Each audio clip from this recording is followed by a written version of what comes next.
I think I think so much of the modern world, I think all of advertising, all of self-help, even all of spirituality, all of it seems to constantly be saying there's something wrong with you. There's something missing. Well, And to me, this is the one place I can go that doesn't say that. yeah, yeah. There isn't an agenda here. Yeah, yeah. There isn't an agenda around this. I feel, like there's no one here who cares what anybody believes or thinks about this, or cares whether they get it or not. Richard, thank you so much for agreeing to talk to me this morning. I would love it if you could just sort of maybe introduce yourself a little bit to my audience, just so they can sort of get a sense of who you are and what you do. Okay, well, in terms of what's relevant to what's going on here, I hold meetings about non-duality. I've done that since about 2005.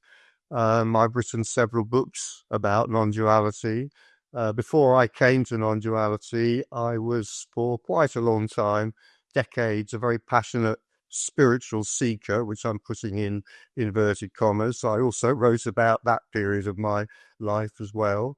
Um, and one of the things I do is that I'm open to having discussions like these. So I think that's really all I need to say. What precipitated the switch from spiritual seeker to this message? What precipitated the switch? I would say that there was a long period of passionate seeking, followed by a quite a long period of ha- seeking kind of left me because it didn't seem to be getting anywhere, but I still seemed to be stuck in the role of someone who felt that there was something to find, but I'd kind of given up on the path I've been following in order to find that. And then a coincidence, or some people might say a synchronicity, took me one day about 25 years ago now, I suppose, to a meeting of Tony Parsons in London. And in those days, non-duality was not really very well known. There were very few speakers, and the few speakers there were did seem to be sort of centered to some extent on London. Um, so I went to this meeting of Tony's purely because of this kind of synchronicity seemed to be pointing to going towards it. And it was, I had quite a strange reaction to it because I would say I understood almost nothing of what Tony said, but there was something about it that kind of gripped me, I'm tempted to say, on an energetic level. And so after that, I just started going back month after month to these meetings. This was helped by the fact that there was a very jolly, pleasant kind of social gathering as well, which had some impact. That after these meetings, a group of friendly people would go across the road to a nice Italian cafe and get drunk together and discuss things late into the evening. So it had the reason I'm saying this. I mean, I'm not just simply sort of being light-hearted. It was for me, as I had been such a kind of dedicated spiritual seeker, there was something incredibly relieving about the lightness around this message. As I heard it from Tony, that it didn't have any of what I started to feel was the kind of pomposity, the sort of spirituality with a great big capital S, the solemnity, the mostly, I suppose, the great long list of moralistic rules that tends to hover around spiritual paths. There was just an utter freedom about this, a complete sense of freedom. And later on, I came across a quotation. I've never been able to remember where it's from. And it said, there's something of the wind of freedom blowing through Advaita. And I really, really relate to that. Hmm. So to me, it began to feel, in a way, I don't want to be too harsh, but in a way, it began to feel like spiritual paths were almost in a kind of way like self-imposed prisons. Mhm. There was a freedom here with non-duality. Do you have a sense of what drove you to be such a passionate seeker in the first place? Yeah, very, very, very powerful sense of dissatisfaction, which I think is what drives probably many, if not most, seekers to seeking. Just a profound sense that whatever happened in life, whether it was good or bad, and if it was good, no matter how good it was, there was always this sense of unease, this inner sense of dissatisfaction. Were there spiritual highs in the process of seeking? Were there reasons to keep going? Oh my God, yes. Oh yes, I fell in love with transcendental meditation. A wonderful technique. Then I followed a guru for 3 years. And that was absolutely wonderful. There were sort of not only spiritual highs, but also that sense of doing wonderfully important work for God. I mean, I wouldn't have said for God, but that was the kind of feeling that somehow there was some great universal purpose that was being fulfilled. And this guru was absolutely wonderful. I followed him passionately for about 3 years until he was utterly and completely disgraced, as many gurus are. I have written about that in my last book. Yeah, that was quite a story. Yeah. I'm gonna have to pick up that book after this call. Thank you. Surely people come to you now looking for relief of suffering, either in a one-on-one context or in a meeting context. How do you think about that? People who are suffering. Well, I mean, it's kind of natural, isn't it? I mean, it's just sort of the state of things as they seem to be, as it were. And the problem is, in a way, I suppose, that when we seek cures for our suffering, when we seek healing for our suffering, and so on, we feel that hopefully there is something we can do. Hopefully there's something I can do. Even more hopefully, there is somebody else out there who can advise me what to do. And in a way, this communication is a communication of complete despair. It's not saying that there is nothing we can do. It's saying something much more profound and also far worse than that. It's saying there is no one who does anything. And so, in a way, it can be not just interpreted, but it can be felt as a communication of despair. And there's a lot of stuff that's paradoxical about this. And one of the things I say, and I say it from experience, this isn't just some kind of, clever intellectual trick or anything, but actually, in a very profound way, despair is not all that bad. It's hope that's the terrible thing. Because as long as we have hope, that hope that I can somehow resolve my dilemma, whether that's, I might see it as an existential dilemma, as a spiritual dilemma, whatever. As long as there's hope that I can resolve my dilemma, I'm sort of driven on. I've always got to make an effort. In fact, no matter how much effort I make, I might feel it's never enough. I've just got to make more and more and more. So hope, as I say, is a very, very hard taskmaster. And the strange thing that happens, I mean, I don't think anyone can really predict this or even understand it until it happens to them. The strange thing is that when despair arises, and I do mean that. I don't mean when we go into despair. It's nothing to do with me. It's when something happens and despair spontaneously arises. And I could talk about the something that happens later if you want me to. When despair arises, surprisingly, we find that in a way it's relaxing. At least, because in despair, in genuine despair, there is nothing that I can do.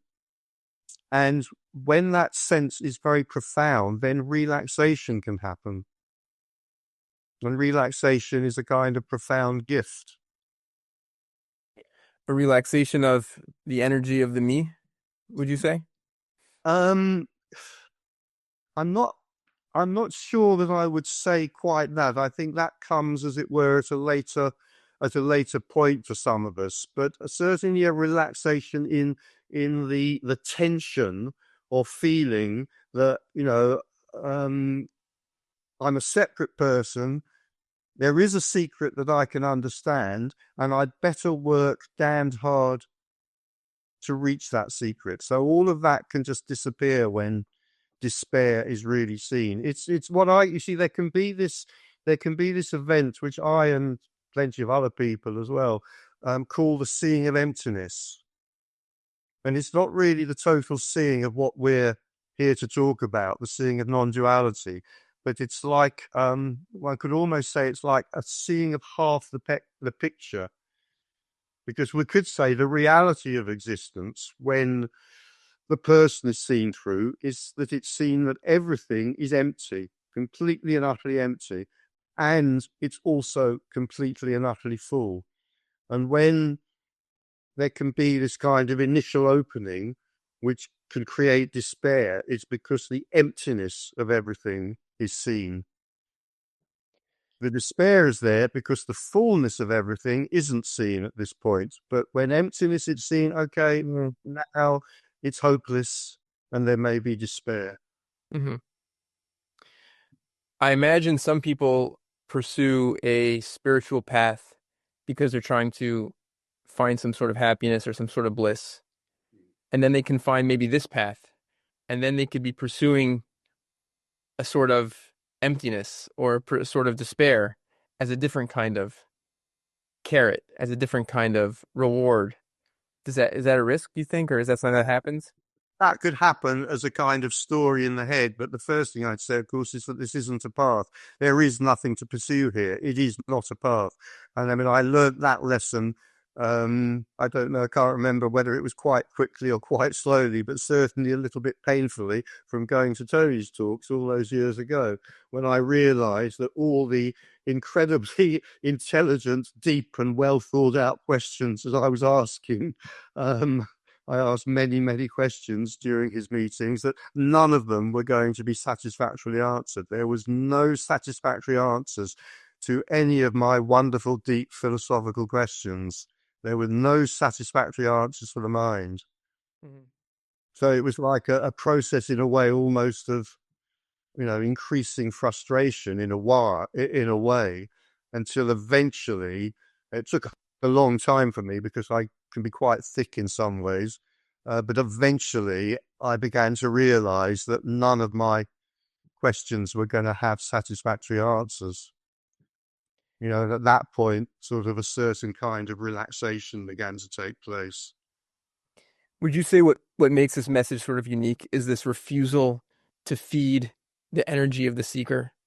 Refusal, excuse me, to give anything to that seeking energy or that person who wants help?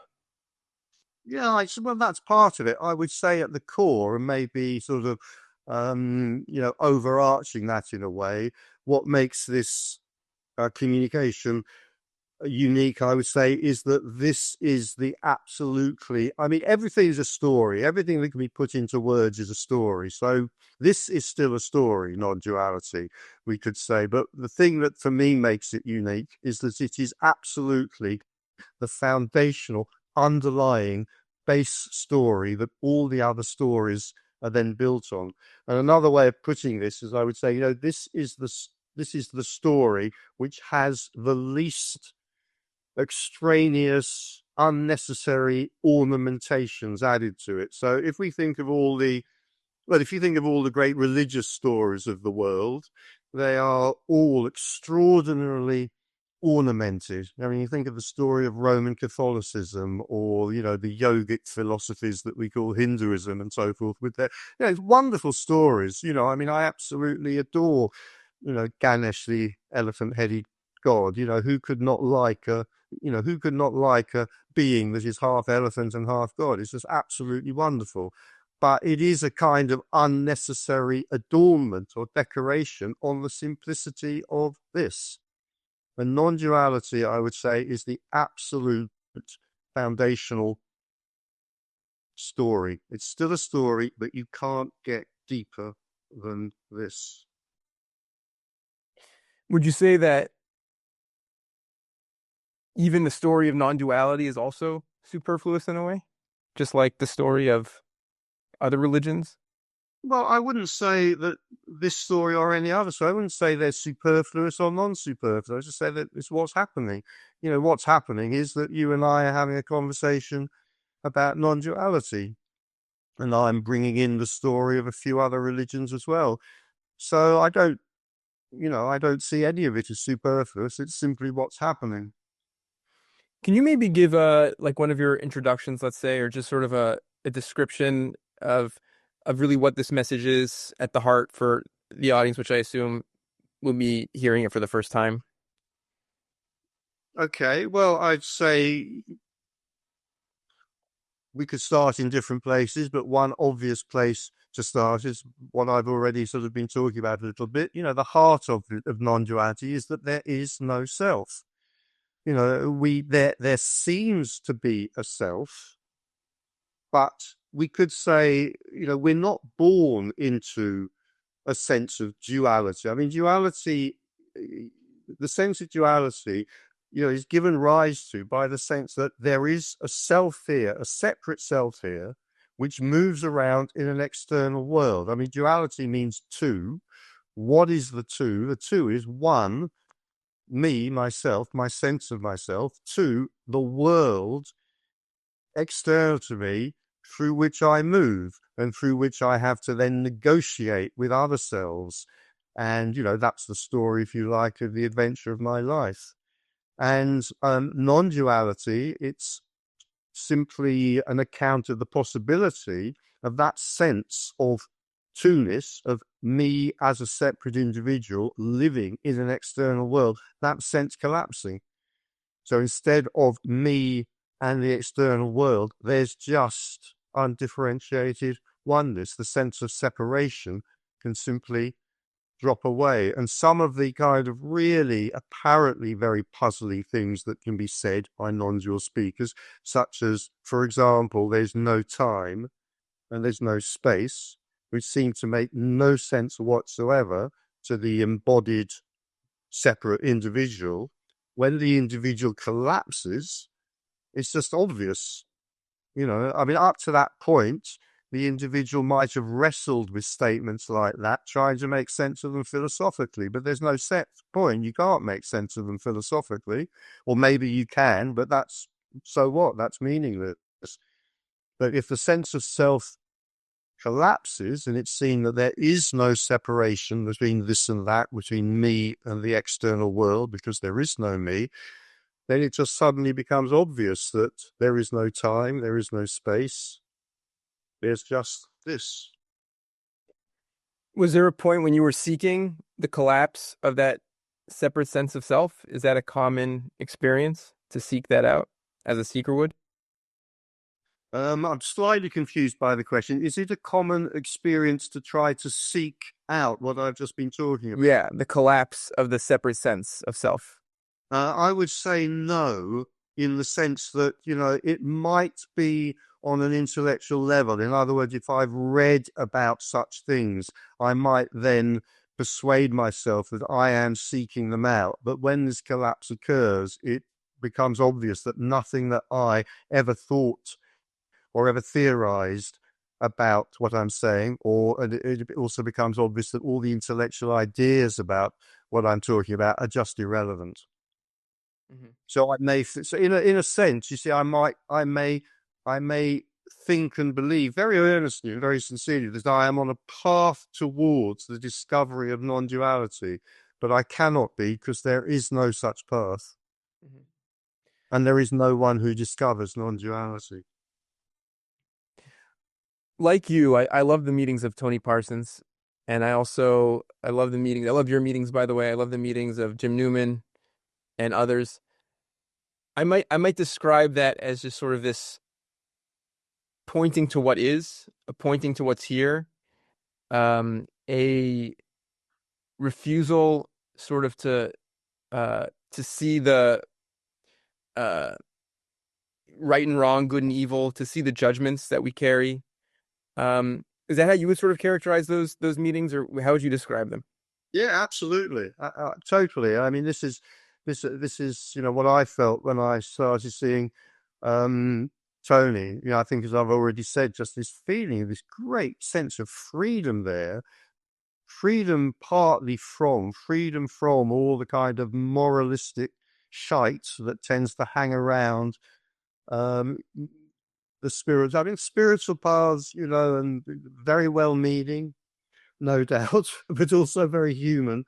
And no matter how much tolerance might be expressed on the surface with some spiritual paths, not all, um, always a kind of moralistic sense under the surface. In other words, that it is important that we do good and we know how to do good, and we better make sure that we are doing good. And just the freedom from that, all that kind of moralistic stuff, just seeing it for what it is, which is yet another story. I don't have a ton of experience with seeking myself, but I know some seekers, and I've read, I think, a decent amount, more or less, a little bit at least, let's say, on the topic. And the sense that I get is that the seeking path is this is infused with the sense that you're not there yet, and you're not there yet. Also, there's something sort of wrong with you. You're missing something. There's something off in your ability. And my understanding of sort of the relationship between the seeking path and this message is just that. Is there something wrong with you? Is there something off? Is there something missing or not? Is that is that accurate? It's not that there's something missing that you have to find. It's that there's something present that it would be, and I'm going to put this very carefully, there's something present that it would be nice to lose. It's not that there's something present that you have to lose. In other words, there is something wrong with the thing that's present. What's present is the sense of self. There's nothing wrong with it. You don't have to lose it. But when it is lost, if it falls away, not because of me, but in spite of me, then that can produce profound relief and release. Release from what? Release from the pain of being a separate person. How do people typically react to this message? What are the kind of responses you get as people hear it for the first time? Well, usually I'm communicating this message to people who want to hear it. In other words, you know, they've made the effort to come to a meeting in London, or they've rung me up, or they've arranged a meeting like this, or something like that. So usually there is a kind of, an openness to this message, and I think a kind of, relief about being amongst other people who are open to it, because it can be a profound relief. Sometimes people get arsy with me. It doesn't happen very often, but I've had a few people who kind of attacked me rather vociferously in my meetings. The worst attack I ever had in one of my meetings was from a Dogen Buddhist, in fact.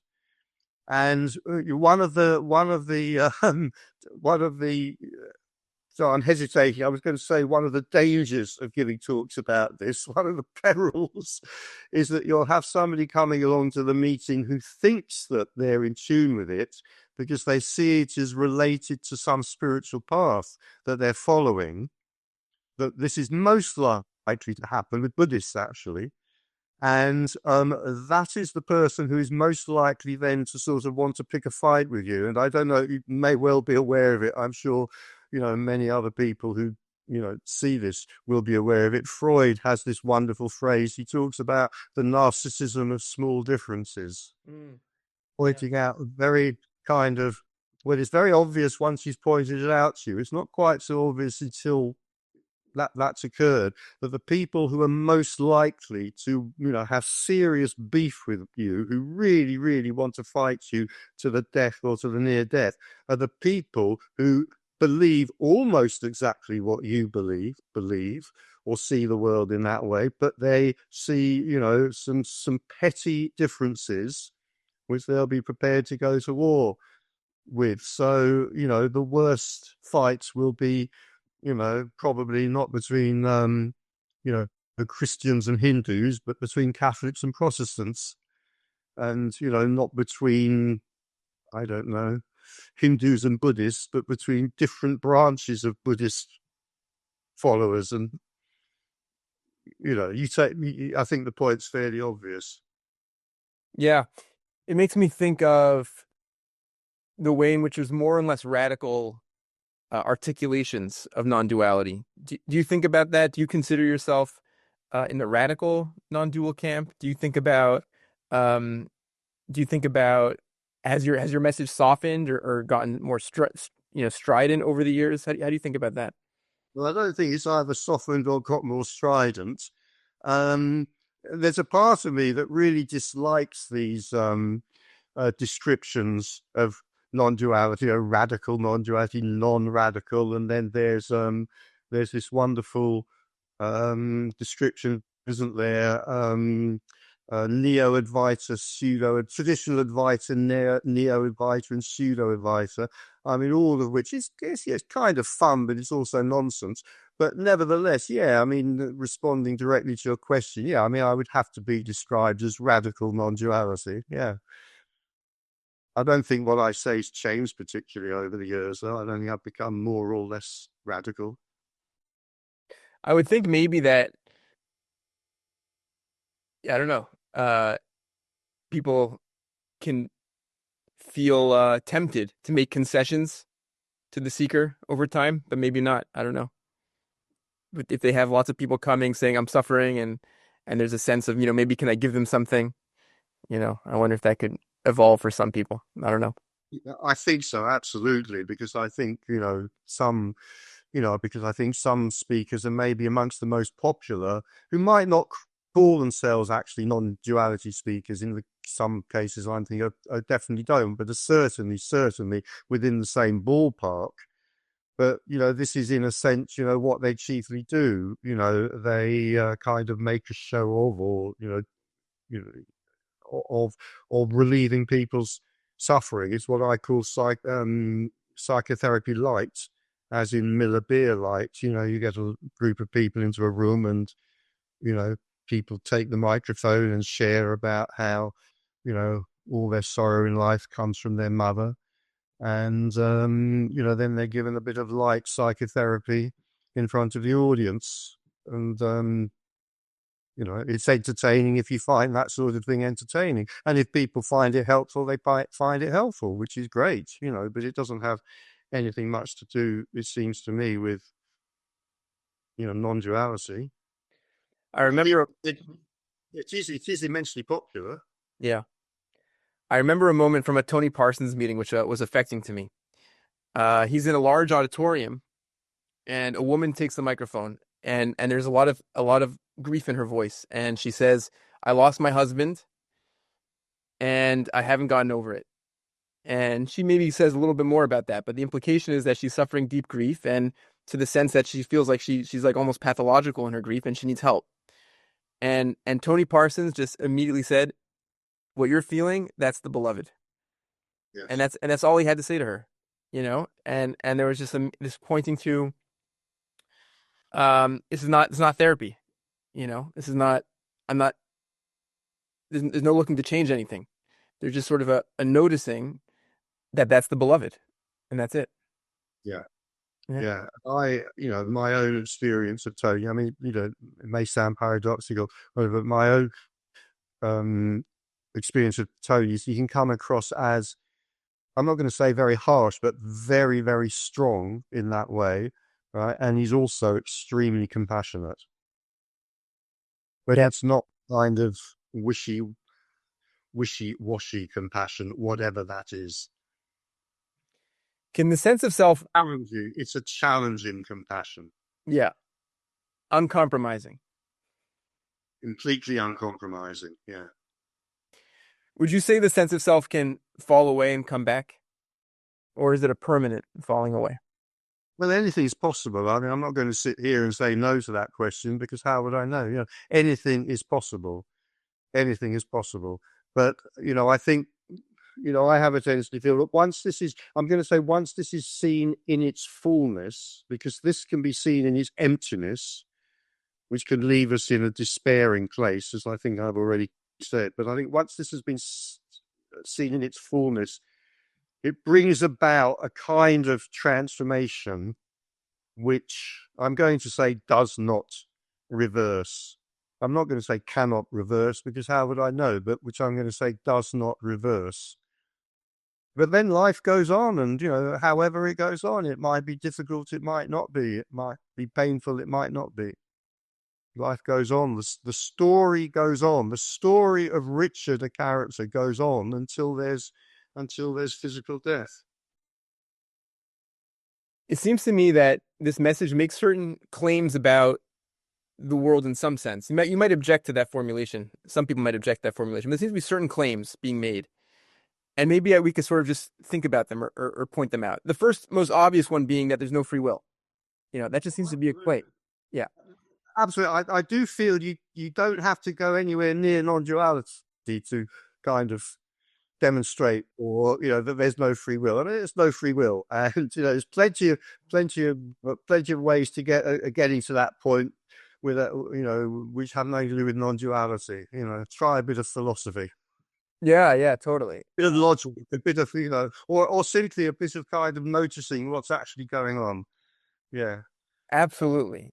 That I think was my entrance to this message more than anything else. The reason that I felt attracted to it is I think I came to know free will through philosophy, and then this just felt like an articulation of that, or from that place in a way that uh sort of attracted me. But I agree with what you're saying. I think it's quite obvious. I think you can just look at what you do. Just look carefully at what you think and what you do, and you'll just see you didn't do it. It just happened. You know? It's extraordinary how difficult it seems to be, or even to occur to an individual to do that. But yeah, absolutely, yeah. I mean, Sam Harris is very good on this. Absolutely. Yeah. And then, but of course, just that. I mean, this is only the first. I think it's probably one of the least controversial things we can say so far about this message. But even that is very controversial to some people. I mean, people really get upset when It's you hear you say no free will. it's hugely controversial because it really attacks the basis of all our stories that give meaning to the world. All the religious stories, for example. Probably because it attacks the sense of self. It attacks this notion that we're a person. Well, yeah, and I mean the idea. Yes, I mean I would claim, and I mean I might be wrong. There may be exceptions, but I would claim that all the religious paths and many, if not most, of the spiritual paths absolutely kind of have at their core, part of their core is the idea that I can do something willingly and willfully about my own predicament, and that also there is something heroic about that. I mean, one of the things I've noticed over the last, I don't know, I feel over the last couple of decades, maybe I'm wrong, is that the idea of the hero story has become very, very popular in our culture. I don't know whether to say once again, a sort of modern retelling of the hero story. And of course, this depends, tremendously whether it's ever explicitly stated or not. It probably isn't. It's probably just taken for granted. But it depends, enormously on just the assumption that there is free will. So I am a very noble person if I manage to exercise my free will in a heroic way. No, I it's also all think free bullshit. will. What'd you say? I say it's all bullshit. Yeah. I I also mean, think. Yeah. Go ahead. it, sorry, it might be entertaining, amusing, or whatever bullshit, but it's still bullshit. Yeah. I think free will also gives us permission to punish people, Oh to yes, to determine that these people are unworthy. You know, we don't have to help someone if they're not making good decisions in life. Let's say, they're making bad decisions. They're not exercising their free will, so we don't have to worry about them. We can punish them for that. yeah. It's some ways it's a very cruel and harsh philosophy, I'll call it. Yeah, yeah, yeah, yeah, yeah. I mean, I'm sure, our penal codes, our way of dealing with transgressors, would be far more intelligent and for both more compassionate and more intelligent if only we could abandon this belief in free will. Yeah. And I think the way we treat other people is ultimately the way we treat ourselves. And I Yeah. think that there's a cruelty towards others. I think there's a cruelty to ourselves for our own mistakes and our own transgressions, a self-flagellation that goes on. And I think that also probably creates neurosis and creates all sorts of sort of unhelpful patterns in our lives. Oh yeah, yeah. No, I'd agree with all of that. Yes, definitely. Yeah.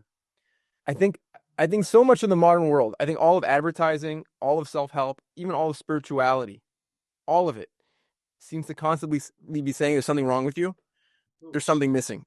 Mm. Yeah. And Well, and to me, this is the one place I can go that doesn't say that. yeah, yeah. There isn't an agenda here. Yeah, yeah. There isn't an agenda around this. I feel, like there's no one here who cares what anybody believes or thinks about this, or cares whether they get it or not.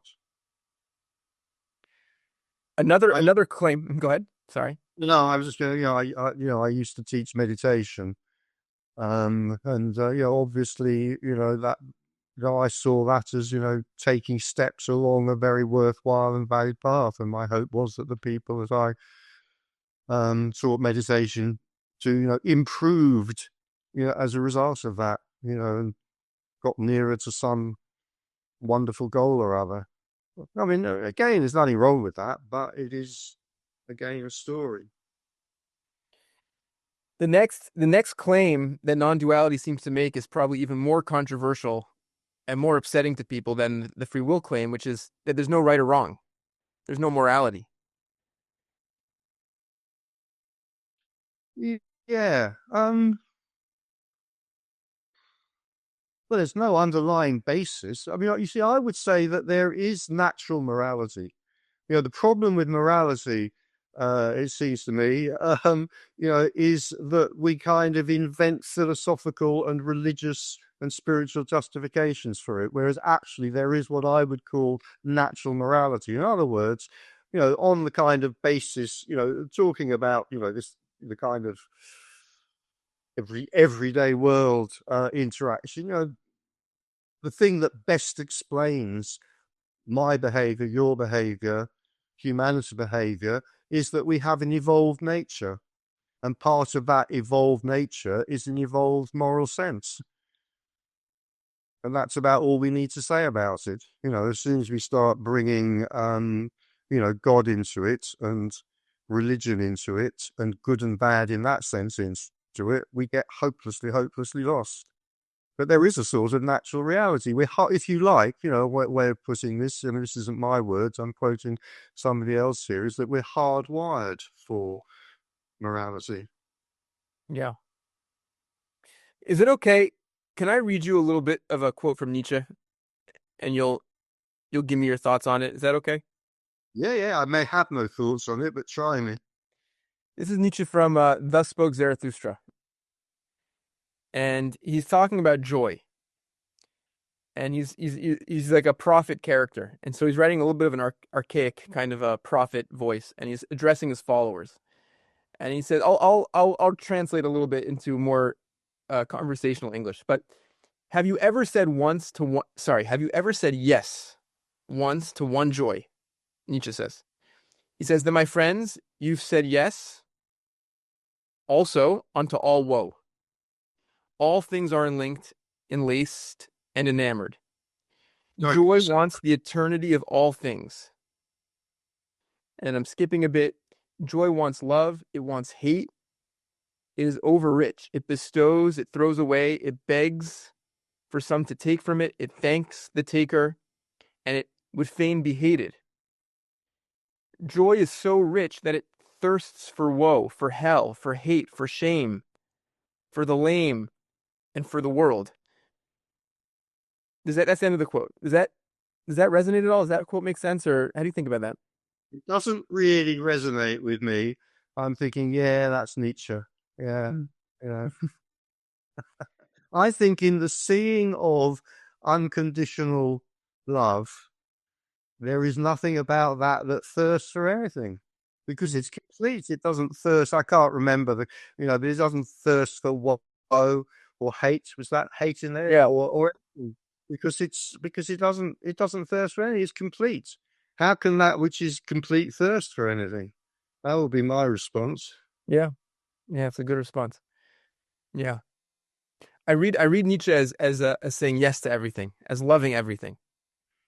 And I think that he's often interpreted as being quite vulgar and quite immoral, but I see it as just a love for everything, you know. Yeah. I don't know enough about Nietzsche to comment on that, but if that's accurate, I say, yeah, great, fine, yeah. Do you have any thoughts about philosophical misanthropy? So that would be this idea that human beings are pretty they're awful. You know, they mistreat each other, they mistreat the environment. There's something quite inherently unpleasant, despicable at the heart of human beings and human nature. And then maybe the response would be to sort of retreat from humanity and sort of find solace in nature or something. How do you think about that idea? Well, I think, like many philosophical standpoints, it doesn't really tell us anything about the world, but it may tell us a great deal about the inner life of the particular philosopher who's holding to that view.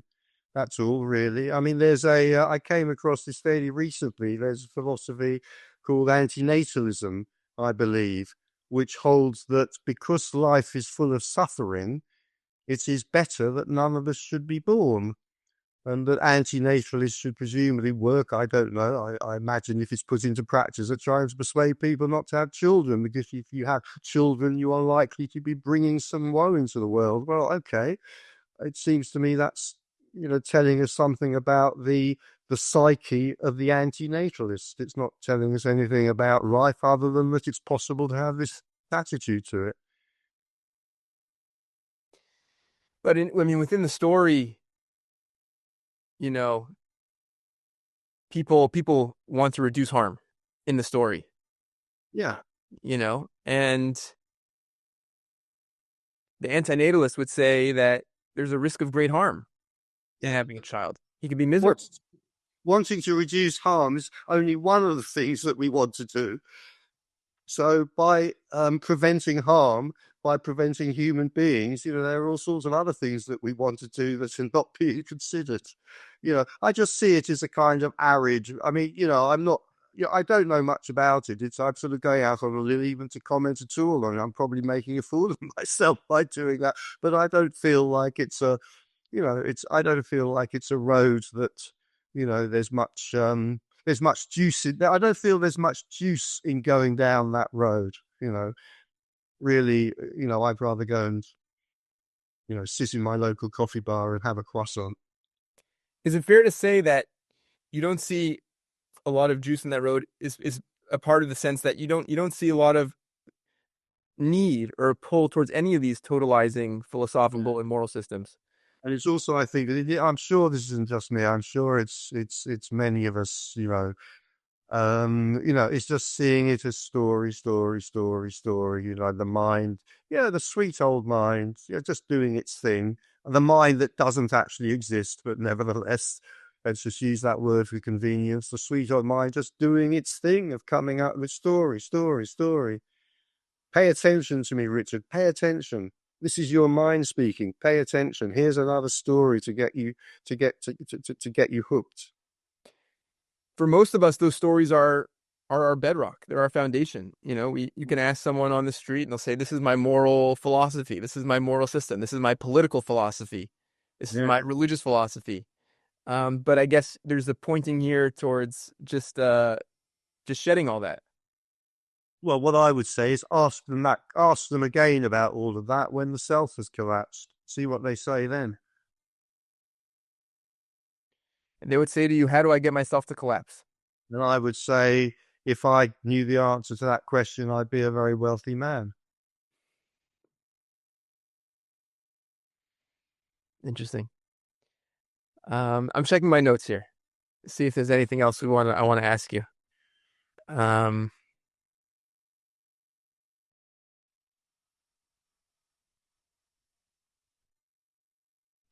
can we talk about maybe the sense of knowing, the sense of the self as the knower, as the understander of things. Okay. What do you want to? I don't know if I'll be able to make sense of that, but let's have a try. Is there a wisdom? I see this in addiction. I'm very interested in addiction recovery. I think addiction recovery is a very profound process. It's so hard. It's so rare. And if someone can really recover from an addiction, I think that there's a deep kind of there's a kind of a wisdom there potentially.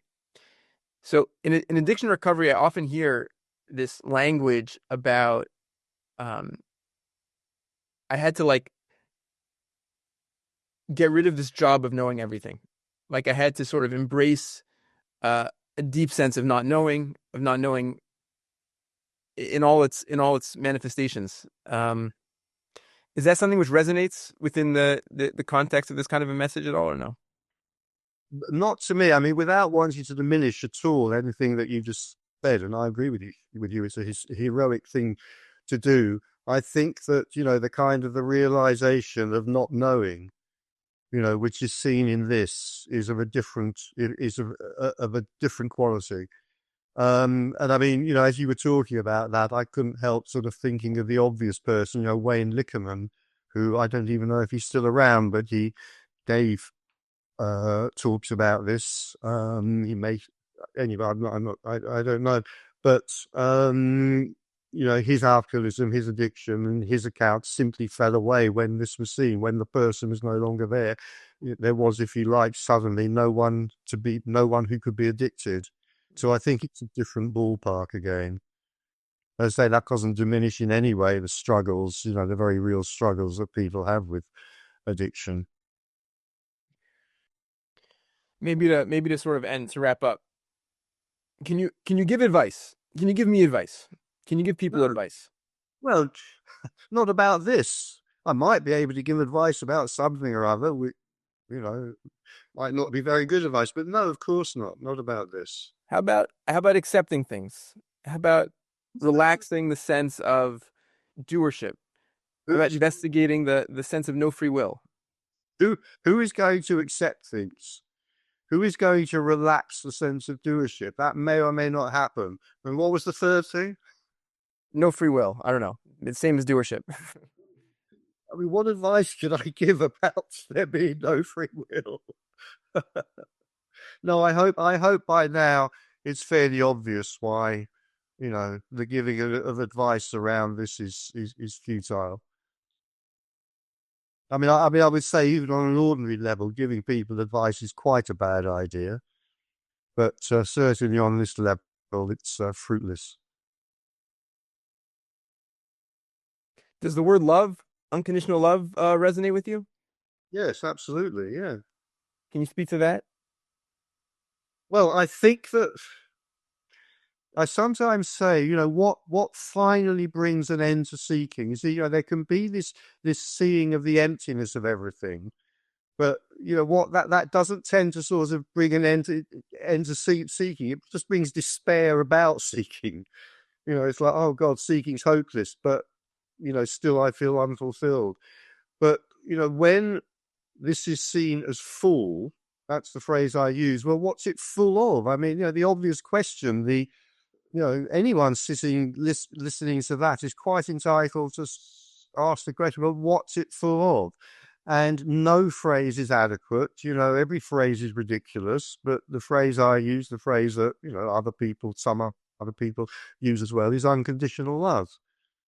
And what I would say is that when everything is seen as both empty and full, that is the end of the matter. That's the end of the matter, and that's the end of you.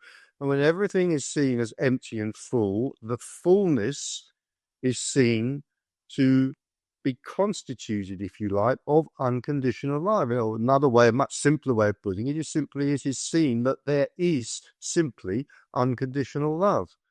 And it's staggering. It's absolutely staggering. And what I always say about this is the difficult word in that phrase is not the word love. Everybody, apart from complete psychopaths, has some idea of what love is in some way. The problem with that phrase is the word unconditional, because as a kind of, embodied person with a sense of self, I, Richard, cannot be unconditional. I can't be. I'm going to have likes and dislikes. I'm probably going to have loves and hates even, but I'm certainly going to have likes and dislikes. There's going to be stuff that I, the character Richard, cannot admit to this category of that which is loved. To see unconditional love, not me seeing it, but just to see it, is absolutely staggering.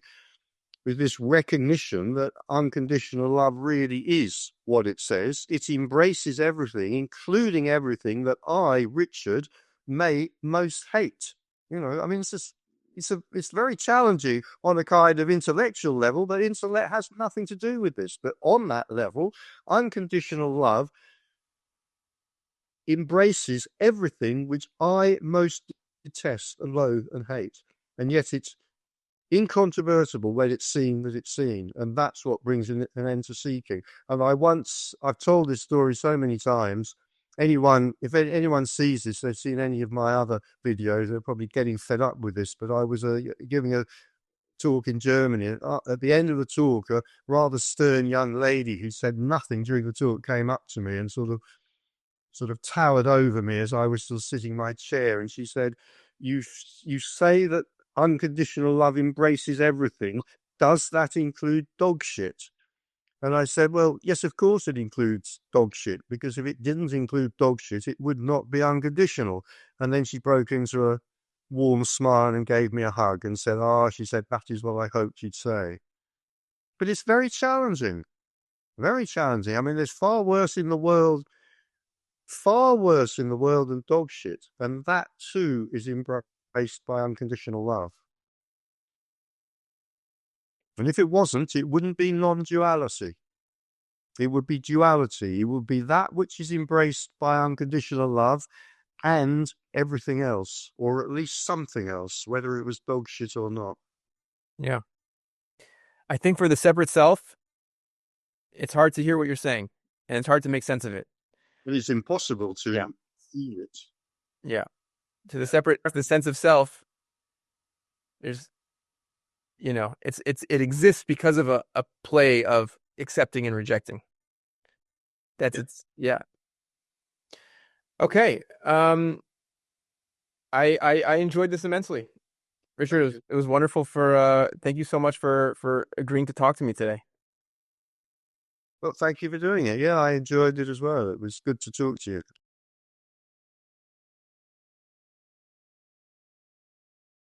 Okay, we've now got Marika. Would you like to unmute and ask your question, Marika?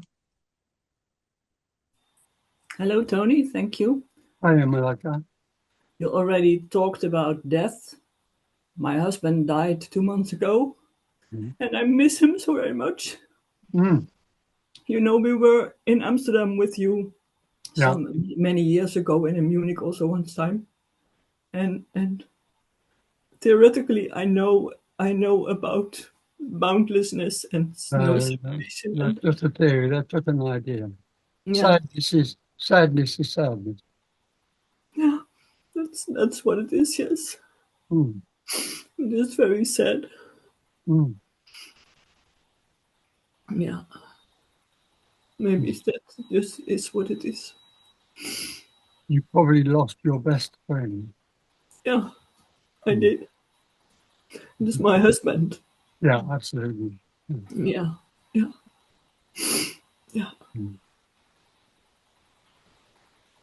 But it's nice. There's just sadness and grief. Yeah. All there is. Yeah.